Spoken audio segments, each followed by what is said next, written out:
Ele não está aqui presente. Eu vou deixar o senador Serra concluir, porque ele só falou 1 minuto, faltou 2 minutos para ele falar, em deferência ao ex-governador de São Paulo, o senador Serra, que tem alguma contribuição a dar ao ministro aqui. Ele veio aqui e falou, eu pensei que eu só estava fazendo uma questão de ordem para explicar o que foi votado lá na Câmara. Então, senador Serra, por favor. Obrigado, senhor presidente. Queria começar por um ponto, fazer uma coisa bem resumida. Primeiro, no Brasil, o gasto público já é bastante descentralizado. Eu, como parlamentar, não defendo uma transferência maior de recursos para estados e municípios. Eu sei que é uma posição heterodoxa, pode até ser chocante, mas temos aqui os números e os gráficos mostrando isso, com muita clareza. A agenda fiscal tem que ir por outro lado. Primeiro, nós temos que acabar, e aqui, ministro, é uma sugestão de pauta, temos que regulamentar a regra de ouro para acabar com a contabilidade criativa, que a regra de ouro, do jeito que está na Constituição e do jeito que é interpretada, ela acaba sendo um elemento de perversão e não de controle do gasto público. Ela é leito de criação de contabilidade. Segundo, temos que criar um conselho de gestão fiscal, previsto na Lei de Responsabilidade Fiscal, para reorganizar as contas dos estados, ajudando-os a abrir espaço fiscal para ajustar investimentos. Não se trata de aumentar os recursos de forma permanente dos estados. Os recursos já são suficientes, apesar da crise atual. Trata-se de controlar a sua aplicação ao longo do tempo. Mais ainda, temos que ter um mecanismo de controle do gasto público por meio do chamado Spending Reviews, revisões periódicas do orçamento, que a maioria dos países civilizados tem. Cada período se faz uma revisão daquilo que está se gastando e qual é o efeito. Isso se faz dentro do Congresso. Mais ainda, no caso dos estados, eu apoio, nós devemos ter um plano de auxílio financeiro aos estados, mas com contrapartida clara, medidas efetivas de ajuste fiscal. Indo além, a avaliação de custo-benefício dos subsídios creditícios, que ocupam um grande espaço nas contas fiscais e com proporção do PIB. A transparência dos projetos de lei que criam renúncias fiscais à torto e à direito. Alterar o marco regulatório para as concessões e autorizações na área de ferrovias, que é um potencial inexplorado. Nós somos um país cucarátil em matéria de ferrovias de maneira injustificada, dada a demanda que existe e a capacidade de produção dos equipamentos necessários. Aqui coincidimos, quero chamar a atenção que o ministro coincide, securitização da dívida ativa para melhorar a cobrança da dívida ativa e reduzir o estoque de créditos tributários devidos ao governo. Este projeto está na Câmara, e na Câmara, inclusive, a maioria do governo está sendo contra, um projeto que o próprio governo defende. Cobrar impostos de investidores e fundos de investimentos fechados, que hoje não pagam. Criar, enfim, aí é melhorar a cobrança, tornar mais eficiente a cobrança de impostos e o incentivo fiscal, que é essencial e deve ser o número 1 para investimentos em saneamento básico. Essa, ministro, é uma agenda fiscal que eu tenho a ousadia de propor a Vossa Excelência, reconhecendo que há coincidências e há diferenças, para que o governo levasse em consideração. Estou jogando, não jogo no quanto pior melhor. Quero que o governo acerte pelo bem do país. Posso ter até motivos políticos para apreciar o desgaste, mas como homem público, como senador eleito, quero que as medidas corretas sejam adotadas. Muito obrigado. Obrigado, senador Serra.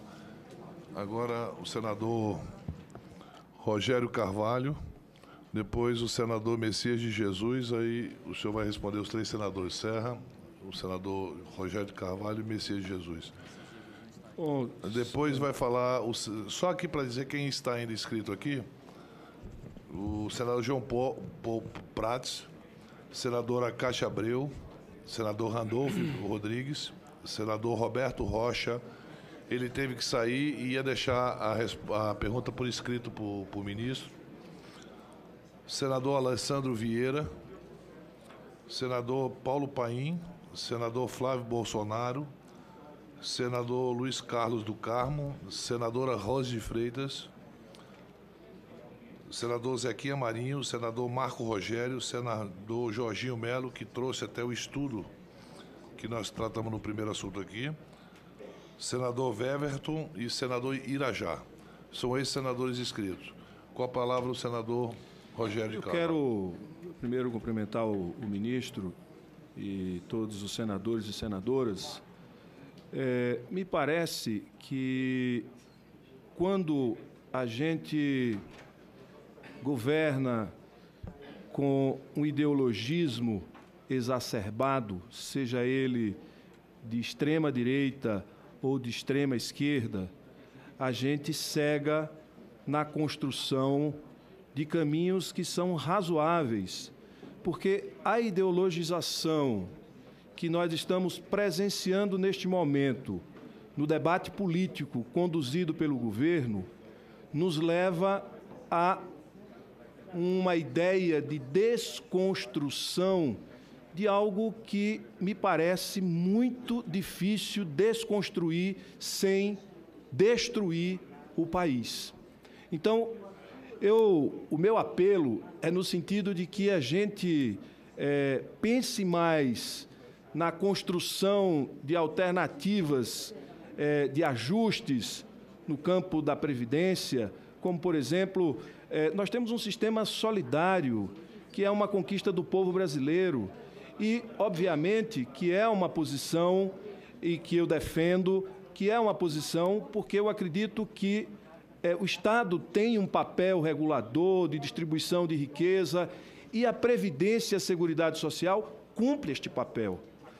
Fazer a desconstrução disso e migrar para um sistema de capitalização pode custar ao país muito mais do que resolver a crise fiscal da União e dos Estados, esta migração. Essa conta precisa ser trazida para o Congresso e a gente precisa fazer essa conta para a gente não embarcar só num debate ideológico como sendo a coisa mais importante. Por exemplo, o debate da OMC ou da OCDE me parece uma coisa muito mais ideológica do que objetiva de interesse do país. Por exemplo, da isenção fiscal às empresas petrolíferas me parece mais uma questão ideológica do que mesmo de relevância para o país. A questão das desonerações fiscais que foram feitas ao longo do tempo, que a gente pode rever e encontrar recursos para, como disse o senador Serra, eu também tenho a preocupação com essa descentralização e o país perder a capacidade de reconstruir e se construir reduzindo as diferenças regionais e as diferenças sociais, eu acho que isso pode se comprometer. Portanto, eu acho que nós precisamos de mais debates sobre teses e menos argumentos ideológicos e posições ideológicas, nem de extrema esquerda, nem de extrema direita, mas que a gente possa colocar aqui ideias concretas, objetivas, sobre desenvolvimento regional, sobre desenvolvimento econômico. Eu não vi, até hoje, do governo, nenhuma proposta para aquecer a economia, para gerar emprego, para gerar renda. Eu não vi nenhum caminho objetivo para a redução da taxa de juros. O Banco Central manteve a taxa de juros no mesmo patamar. Eu não vi nenhuma manifestação do Banco Central no que diz respeito a olhar para a taxa de inflação, a taxa de desemprego e controlar os juros, olhando o desemprego, olhando a inflação. A gente não vê inovação a não ser muita ideologia de extrema direita, que não tenho nada contra, mas a gente precisa encontrar o termo que não venha uma desconstrução que signifique a destruição do país e a destruição daquilo que nós acumulamos ao longo do tempo, que é um pouco de dignidade do nosso povo. E para concluir, presidente, veja, nós não podemos tirar de um povo pobre brasileiro que foi a sua grande conquista, que é a sua cidadania. Nós estamos indo buscar no ventre do país um pouco da riqueza que o brasileiro nasce, que são alguns direitos. Isso não pode acontecer sob nenhum argumento e sob nenhuma tese, por mais brilhante que ela seja, mas é só uma tese ideológica e, portanto, a gente tem que ter a responsabilidade de olhar a realidade objetiva e concreta do país antes de se alinhar a uma matriz ideológica exclusiva e querer, a ferro e fogo, implantar um discurso ideológico puro e simplesmente desconsiderando a Constituição histórica do país. Obrigado, senador Rogério. Senador Messias de Jesus, João Paulo Prates.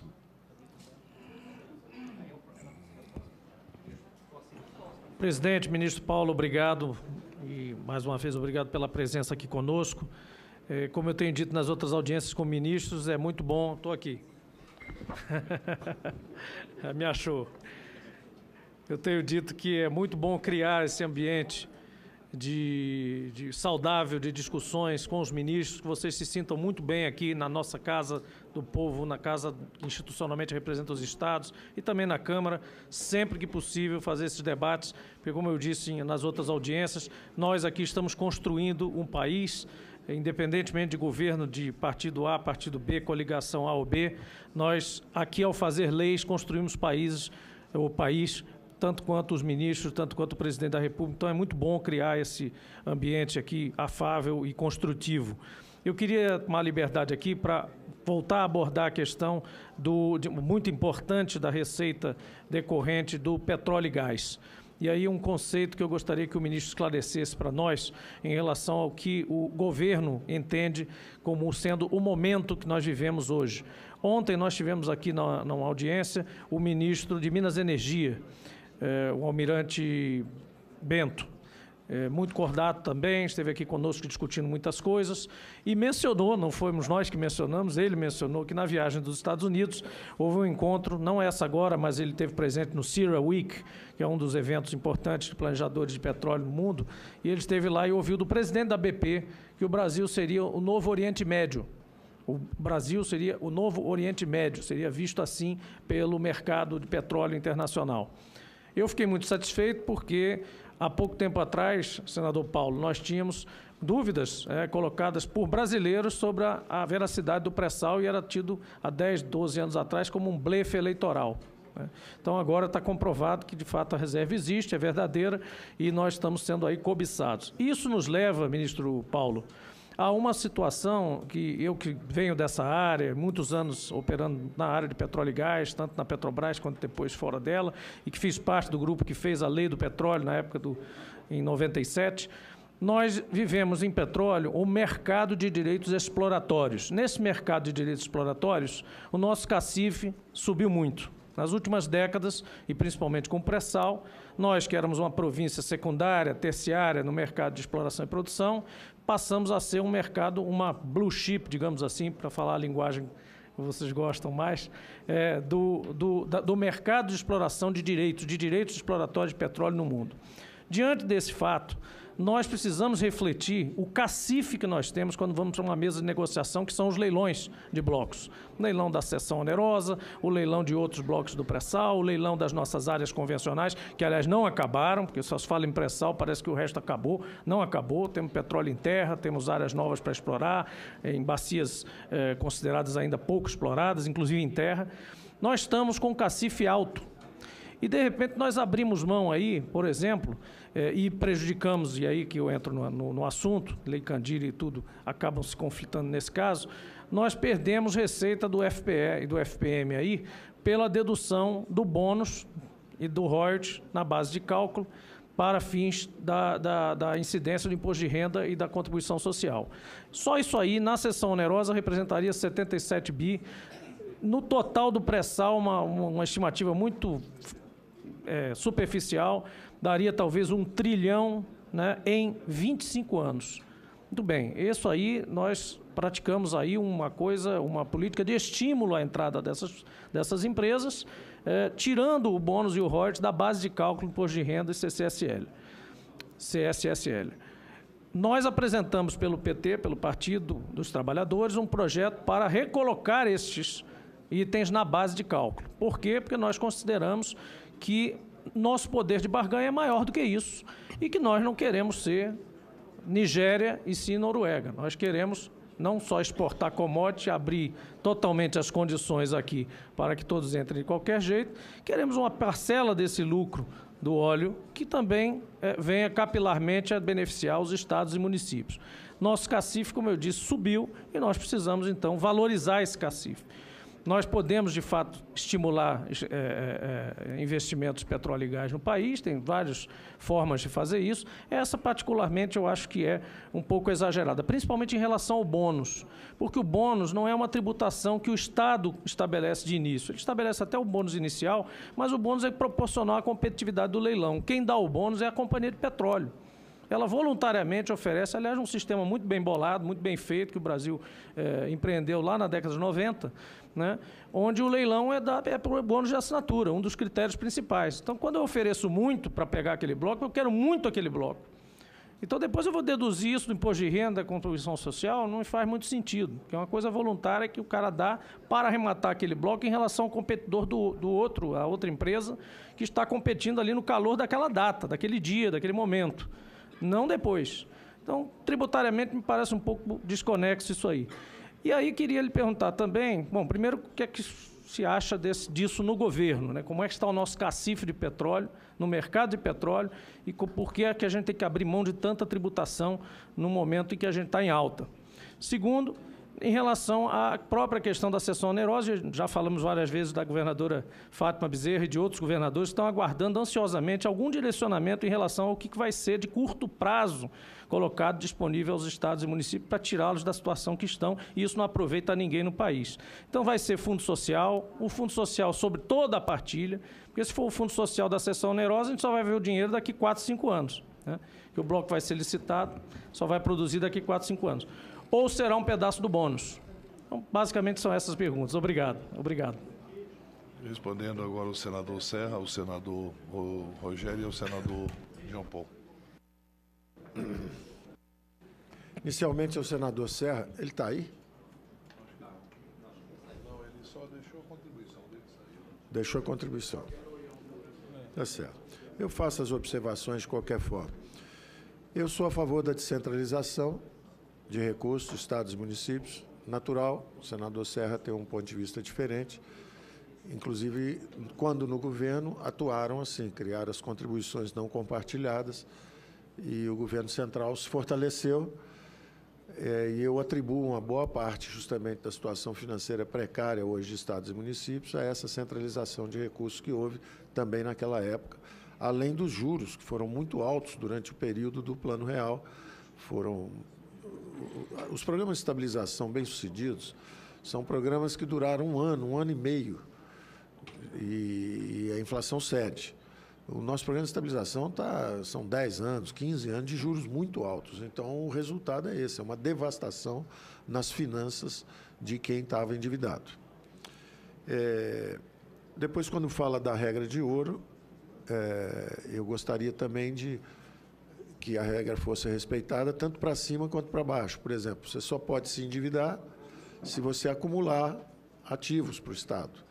Não é? Você não pode se endividar para gastar em gasto corrente, só se for investimento. Mas vale o vice-versa. Se você vender um ativo da União, você tem que reduzir dívida. Senão você fica vendendo também ativo.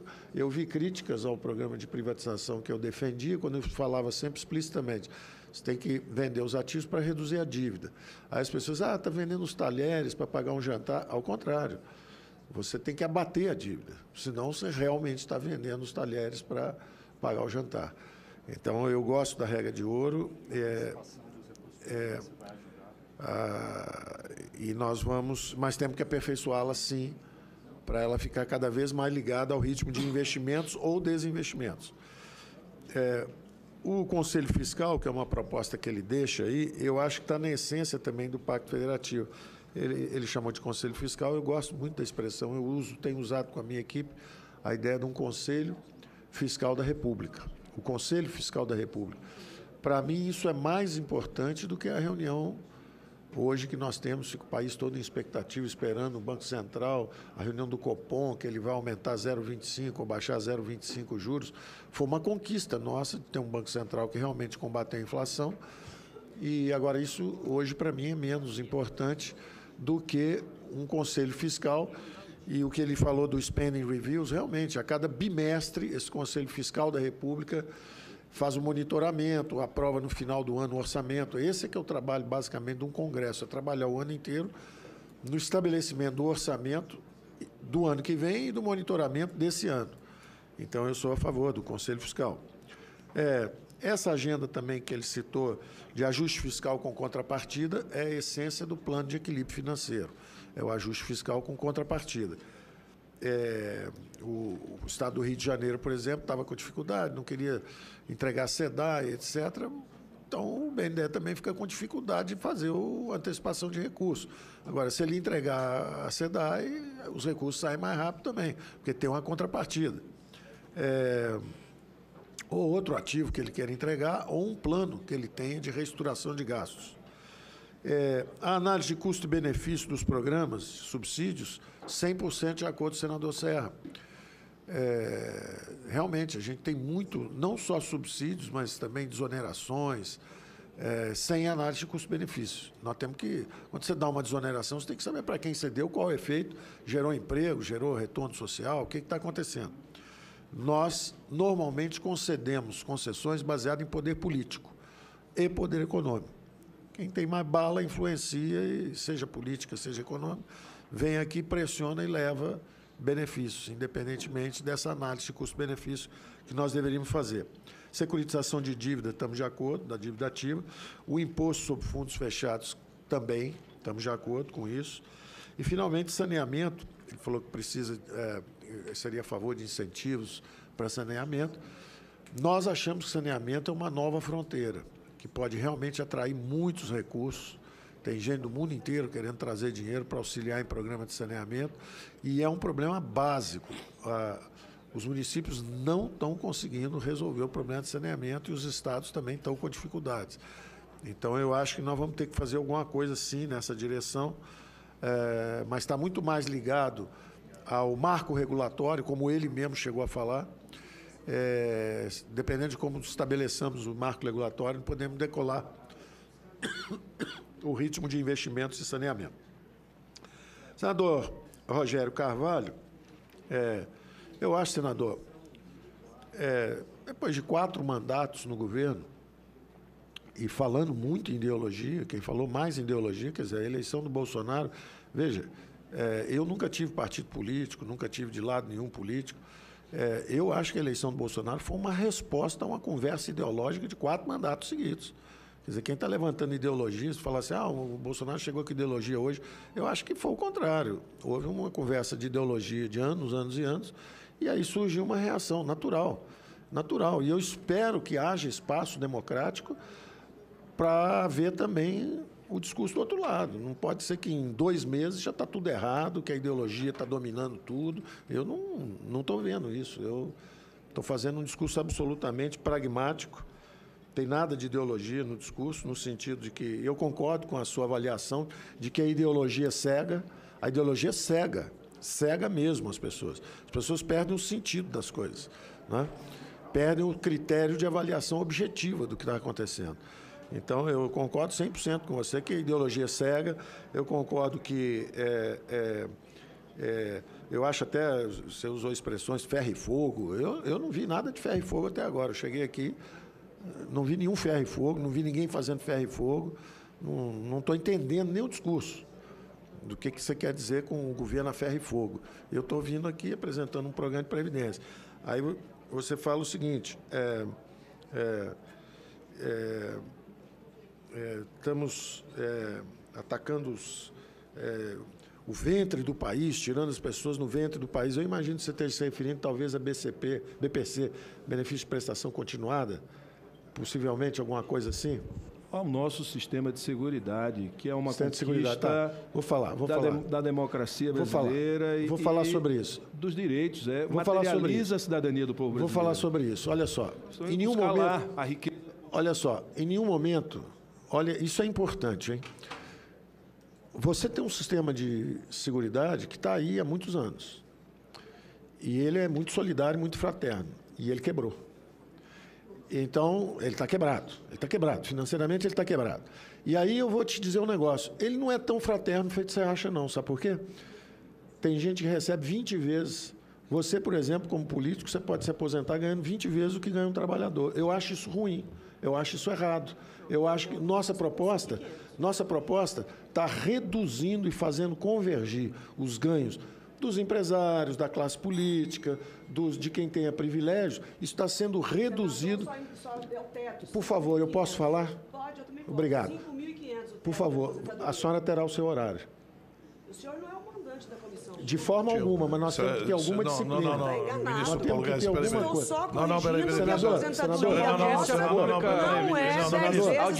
O senador pode dar a opinião dele. Por favor, só um minutinho. Vamos todos falar ao mesmo tempo? Não, peraí, ministro. Vamos todo mundo falar ao mesmo tempo? Ministro, dá licença. Vamos falar ao mesmo tempo, todo ministro. mundo? O senhor é convidado aqui, Obrigado. nós vamos lhe tratar com respeito. Eu só estou pedindo isso. Mas o senhor não vai desrespeitar senador e nem senador aqui, não. Eu não estou desrespeitando ninguém. O senhor me desculpa, ministro. Por favor. Com todo respeito, o senhor está sendo convidado. Com todo respeito, o senhor adiou senador. 3 vezes a sua vinda aqui. Senador. Olha, entre nós, a gente pode até ter divergência política e tal, mas em relação Claro, aos são senadores todos aqui, claro, eles estão claro, aqui e são os perfeitamente. verdadeiros representantes da população brasileira. Com todo respeito. Mal ou bem, Com todo respeito. o governo atacando a velha política ou a nova política, Escuta, nós somos eu representantes falei do alguma do coisa povo. semelhante a isso? Não, o senhor A quis velha que o política? senador calasse a boca. Não, eu não disse isso. Eu falei, não mandei calar a boca. Eu não usei a expressão calar a boca. Eu falei, Deixa eu terminar, A senhora que eu tô deixa eu falando. falar?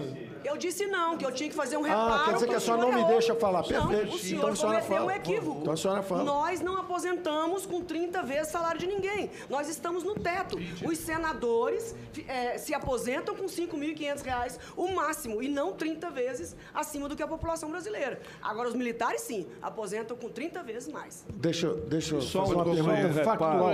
Posso fazer uma Só- pergunta só um factual? reparo, doutor Alguém Paulo. recebe uma aposentadoria? Vocês já leram no jornal alguma vez que alguém tem uma aposentadoria de 60 mil, de 70 Sim, mil? doutor Paulo, Já leram, doutor né? Paulo Guedes. Pois é, isso só um nós estamos- reparo. Eu fui relator do Senador, do vamos projeto fazer o de lei seguinte. da reforma da Previdência, do FUNPRESP, e o senhor sabe que é um sistema de capitalização.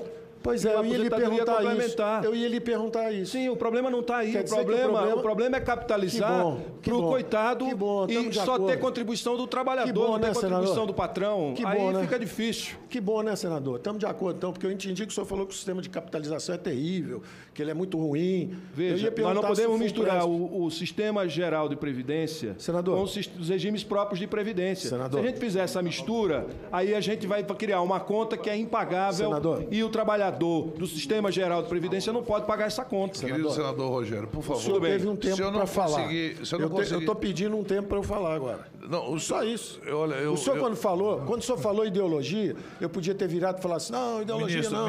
Eu não falei, eu esperei o senhor falar. O senhor pode concluir Vai. as respostas que o senhor quiser, se eu tenho o tempo necessário para concluí-las. Por favor, pode continuar. Eu não vou nem entrar nesse assunto, sabe por quê? Esse assunto de ideologia é o território conhecido dos senhores.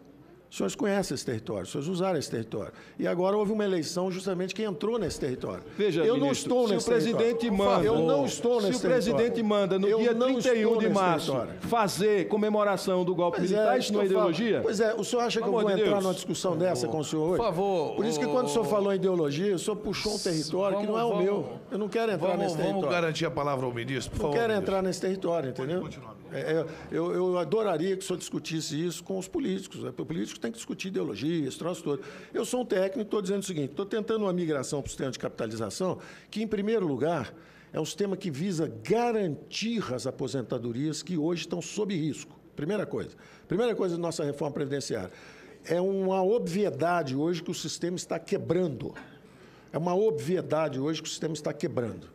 Então, nós estamos tentando, primeira preocupação, assegurar o pagamento das aposentadorias atuais dos mais pobres, principalmente. Porque nós estamos indo justamente nas aposentadorias mais altas e cobrando deles. Então, quem está pagando mais é quem tem a aposentadoria mais alta. E está tudo convergindo lá na frente. Está no melhor espírito da fraternidade que o senhor sempre defendeu, que o seu partido sempre defendeu, fraternidade, participação. É o que nós estamos fazendo, progressividade em vez de regressividade. Então, em si, a reforma tem duas fases. A primeira fase é uma fase para consertar, reduzir as desigualdades sociais, remover privilégios, fazer convergir, cobrar mais de quem tem mais. é absolutamente compreensível para uma plataforma como a sua. Absolutamente. Aí tem a segunda fase, que seria uma transição para um regime de capitalização. Essa fase, nós somos tão respeitosos com o Congresso, que essa fase é uma segunda fase. Ela não foi definida ainda. E cabe perfeitamente, em qualquer sistema de capitalização, uma camada de fraternidade, solidariedade, do que você quiser. Ela cabe. O que não cabe é o inverso. Você nunca, num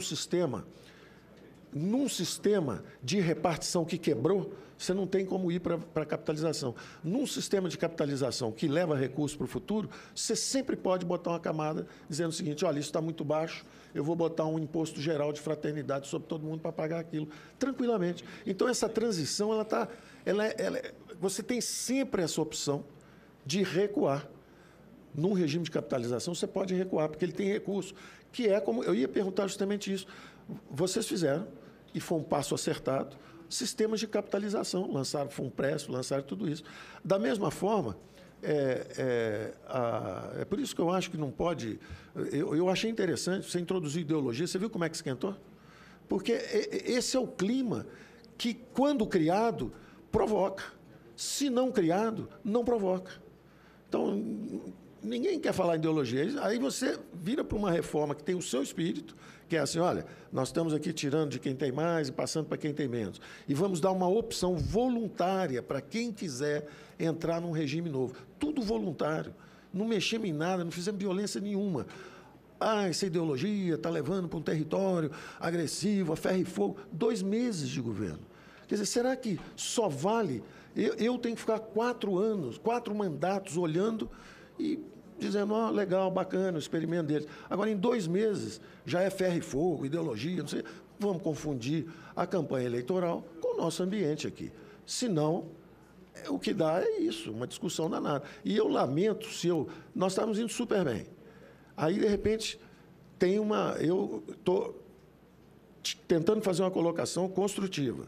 Aí, de repente, alguém entra, fala. Aí eu falo: peraí, posso falar agora? Desculpe, mas eu sou assim também. Tem hora que um fala, o outro escuta. Tem hora que um escuta, o outro fala. Então, eu não quis desrespeitar ninguém, eu quis valer o meu tempo para responder. Ainda nas suas observações, eu quero dizer o seguinte: é absolutamente pragmático. As nossas reformas são absolutamente pragmáticas e têm esse sentido social, sim, de fazer justamente com que a Previdência recupere a sua estabilidade financeira, fazendo quem pode pagar mais e convergir tudo lá na frente. E eu não quis usar o exemplo político, pode usar empresário, qualquer um. Nós queremos dizer o seguinte: qualquer cidadão brasileiro pode se aposentar com o mesmo resultado lá no final. Esse seria um ideal republicano. Os que ficaram para trás, os desassistidos, Para você ter uma ideia, eu tenho 69 anos. Eu nunca fui pedir minha aposentadoria. Simples como isso. Então, isso é para quem ficou para trás, isso não é para garantir privilégios, para facilitar a acumulação de privilégios, nada disso. Então, a reforma que nós fizemos foi com esse espírito republicano. Eu peço essa compreensão antes de involucrar isso como se fosse um negócio ideológico. Não é, é um negócio prático. No futuro, todos os regimes de capitalização, todos os regimes previdenciários serão de capitalização. Eu estou te dizendo isso com uma convicção de quem conhece a dinâmica dos juros compostos. Ou você bota os juros compostos para trabalhar a favor do trabalhador, você vê como ele é capaz de destruir estados e municípios quando ele trabalha contra? Ele é a favor do trabalhador se você botar ele para trabalhar a favor. É só isso, é uma observação técnica. Ia dizer também o seguinte: quando as outras observações, o Banco Central ainda não baixou os juros, são 60 dias. Eu também não vou defender aqui Banco Central. O Banco Central é independente, o Banco Central derrubou uma inflação aí, trabalhando. Eu não vou nem entrar nesse espaço, eu só quero te explicar que eu não vou entrar no espaço do Banco Central. Distribuição de renda, nenhuma visão de Brasil. Puxa, acabou de acontecer uma eleição, um governo foi eleito. Aí, quer dizer, o que eu posso responder? Não existe visão de Brasil, eu não sei o que vocês querem fazer. Isso é uma discussão política, eu peço desculpas para não entrar. Porque isso apaixona. Eu não quero entrar na paixão. Não quero entrar na paixão. O senador Jean Prats fez 3 observações também, uma sobre o imposto de renda. o mundo financeiro, senador, o mundo financeiro, eles calculam o valor presente de um projeto qualquer de exploração de petróleo. E aí, se você cobrar o imposto, primeiro, eu concordo 100% com a sua ideia, é o seguinte: o Brasil está sendo visto mesmo e percebido lá fora como uma nova fronteira. O que há de melhor do ponto de vista de exploração de petróleo para os próximos 20, 30 anos. É fato isso, existe essa percepção. O Brasil pode ter uma riqueza semelhante ao que foi a riqueza do Oriente Médio, sim, é uma fronteira enorme. É isso que eu estou jogando a favor quando eu falo no Pacto Federativo e na descentralização de recursos, é a ideia justamente de você usar esses recursos para criar um novo país. Um novo país onde as federações são fortes, onde o dinheiro está próximo do povo, onde o presidente eleito, ou o prefeito eleito, ou o governador eleito tem capacidade financeira de resolver o problema de saúde, educação, na base. Não é um ministro aqui de cima, abstratamente, falando vou acabar com o problema da educação no Brasil. Não existe isso. Quem já foi executivo sabe que a ação é feita localmente. É lá dentro, é o prefeito, é o governador que enfrenta isso. Nós conversávamos isso um pouco antes de vir para cá, eu conversava com o senador Aziz, ele dizendo, o ministério, dinheiro no ministério é uma coisa, dinheiro na mão de quem está lá fazendo a escola, fazendo o ambulatório é outra. Né? Bom, então, o que eles fazem, senador, é o seguinte, se você... Então, vamos supor que há um certo interesse que eles pagariam 100. Há um interesse enorme, eles pagariam 100. Se você bota o imposto, ele deduz esse imposto e ele pagaria, vamos supor que o imposto no final dê 30 ou 40, que você ache, é muito bom cobrar esse imposto, porque já que eles são competitivos, estão competindo para extrair nossa riqueza, vou botar um imposto. Na hora que você bota o imposto de 30, ele faz o cálculo econômico dele, eu pagaria 100. 30 vai para o governo, sob forma de imposto, eu só pago 70. Eu vou bidar no leilão por 70. O imposto é 0, ele paga 100. Eu te digo isso como uma pessoa que já participou de muito leilão do outro lado. E sempre sabendo o seguinte, eu estou disposto a pagar tanto. Eu também, já participei de muitos. Então, pronto. Então, se você... Já fiz estudo de viabilidade e entrada nisso. Isso. É um fluxo de caixa de 45 anos. Isso, faz o seu fluxo de caixa. Não dá para colocar num bônus de um dia. Não dá, não cabe. Eles fazem o cálculo, sim, da participação governamental do fluxo de 45, 50 anos de produção. O que eu digo é o seguinte, ninguém paga mais bônus porque tem um imposto. Isso. Ninguém paga mais porque tem imposto. Você paga menos. Se tiver imposto, você paga menos. Se tiver muito imposto, você paga muito menos ainda. Faz o teste no limite, põe o imposto 100%. Não, esse é aquele conceito, vai pagar ministro, zero. Desculpe, é aquele conceito que os grandes, a doutrina internacional da área de análise econômica, da área de petróleo e de todas as concessões desse tipo, chama de government take. Government take do Brasil pode subir, sim. E o government take é composto de royalties, participação especial, bônus de assinatura, rental fee, todos esses, isso tudo como imposto de renda, economia, sabe o que é? A beleza de economia é que você estuda anos e anos para entender que você pode botar da forma que você quiser. No final, isso tudo vira um número. Exatamente. E você sabe que quando você tentar tirar de um lado, do outro lado o sujeito compensa. Entendeu? Então, mas eu respeito o seu ponto de vista. Não, mas nesse caso aqui você está comparando isso com outros cenários de entrada em países diferentes. Está somando lugares para entrar. Eu vou simplificar. Isso é assunto do ministro que esteve aqui ontem. É isso. É ele que vende as reservas brasileiras. Mas a visão do ministro da Economia é fundamental. Bom, eu já tenho a minha visão. Se a gente for muito esfomeado, a gente perde o investidor ou perde o investimento. Eu já tenho a minha visão e eu acho o seguinte, que você tem várias formas de extrair isso do investidor estrangeiro. Uma delas é você bota bastante imposto e ele faz um lance um pouco menor. A outra você bota menos imposto e ele faz Essa um lance um pouco maior. Essa é a nossa discordância, não faz. Perfeito. E a outra é conteúdo nacional e capacitação de mão de obra, que também a gente não tem um plano claro do governo. Mas é válido, é tranquilo. Não, mas isso é uma conversa boa, é uma conversa boa, longa. Isso é uma conversa de 2 horas. Mas não é para aqui. Nós temos o seguinte, eu fui comunicado agora pelo presidente do Senado